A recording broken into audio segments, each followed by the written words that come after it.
শয়তান আল্লাহকে চ্যালেঞ্জ দিয়েছিল, আল্লাহ আপনি তো জান্নাতে ঢোকাতে পারবেন না, এতগুলো জান্নাত কেন বানালেন? জাহান্নাম আরো বেশি হলে ভালো হতো।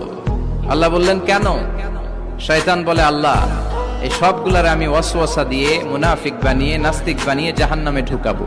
আমি চ্যালেঞ্জ দিলাম, ডান দিক থেকে ধোকা দেব, বা থেকে, সামনে থেকে, পেছন থেকে, নিচ থেকে, রগের শিরা উপশিরায় ঢুকে, মাজরাত দাম যেখান দিয়ে রক্ত চলাচল করে ওখানে ঢুকেও আমি ধোকা দেব।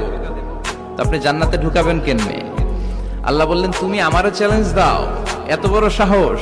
আমি তো সব রাজার বড় রাজা, মহারাজা। চিৎকার করে বলেন ঠিক কিনা?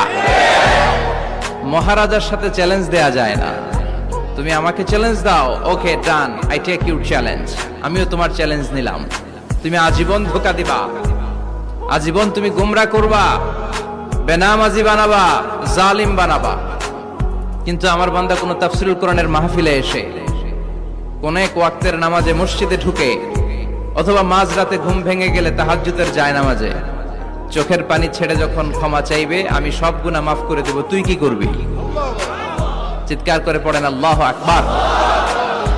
এজন্য ভুল নাই এমন কোন মানুষ নাই, ভুল হয়নি শুধু নবীদের, এজন্য তারা মাসুম। আহলুস সুন্নাহ ওয়াল জামাআর ইতিকাদ হচ্ছে নবীদের কোনো ভুল নাই, ঠিক কিনা?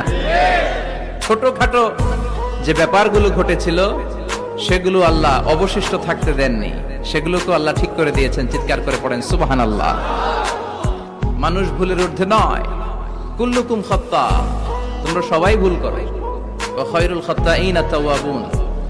আর এই ভুলকারীদের মধ্যে আল্লাহর কাছে শ্রেষ্ঠ ভুলকারী যে লোক ভুল করার পরে তওবা করে, কার কাছে? আল্লাহর কাছে।